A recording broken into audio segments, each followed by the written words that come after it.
এরপর হাওড়ার দিকে নজর রাখবো। হাওড়ার ডোমজুড়ে চেয়ার তৈরির কারখানায় খুনের অভিযোগ, হাত পা বেঁধে খুনের অভিযোগ এক শ্রমিককে। আর একজন আশঙ্কাজনক অবস্থায় ঘটনাস্থলে বাঁকড়া থানার পুলিশের অনুমান দুজনের বচসার জেরেই খুন। এই মুহূর্তে আমাদের সঙ্গে ফোন লাইনে রয়েছে প্রতিনিধি জগন্নাথ সামন্ত। জগন্নাথ, ঠিক কি অভিযোগ উঠে আসছে?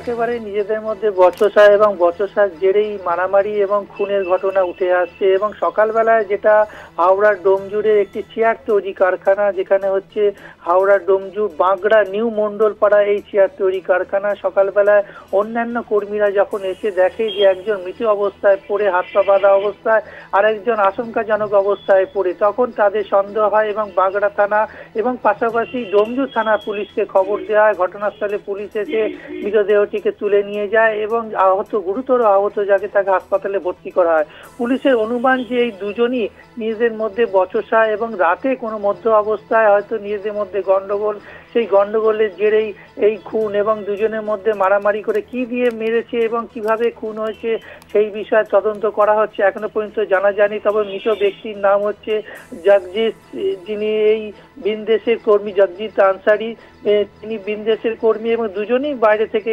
ঝাড়খণ্ডে থেকে দুই শ্রমিক এসেছিল কাজের জন্য চেয়ার তৈরি কারখানায় এবং রাতে নাইটে তারা কাজ করছিল। সেই সময় অনুমান করা হচ্ছে দুজনের মধ্যে বচসা এবং একে অপরকে আক্রমণ করে হয়তো এই খুন হয়েছে, অথবা সিসিটিভি ফুটেজ খতিয়ে দেখা হচ্ছে যে অন্য কোনো ব্যক্তি এসে এই দুজনকে মেরেছে এবং হাত পা বেঁধেছে কিনা সেই বিষয়টাও পুলিশ উড়িয়ে দিচ্ছে না। ইতিমধ্যেই ডোমজুড় থানার পুলিশ সমস্ত জিজ্ঞাসাবাদ এবং সিসিটিভি ফুটেজ খতিয়ে দেখাচ্ছে। বিশাল পুলিশ বাহিনী এলাকায় টহলদারি জিজ্ঞাসাবাদ করছে, কেননা যেভাবে হাত পা বাঁধা অবস্থায় জগজিৎ আনসারি পড়েছিল মৃত অবস্থায় এবং পাশেই তার বন্ধু, তিনিও গুরুতর আহত অবস্থায় রক্তাক্ত পড়েছিল। কিন্তু যেটা অনুমান করছে পুলিশ, দুজনের মধ্যে বচসা, মারামারি, অন্যান্য শ্রমিক যেটা বলছে পুলিশে সেখানে উঠে আসছে। তবে তৃতীয় কেউ এসে তাদের খুন করে পালিয়েছে কিনা সেটাও পুলিশ উড়িয়ে দিচ্ছে না। পুরো তদন্ত করে দেখতে এলাকার চাঞ্চল্য তৈরি হয়েছে। ধন্যবাদ তোমাকে জগন্নাথ।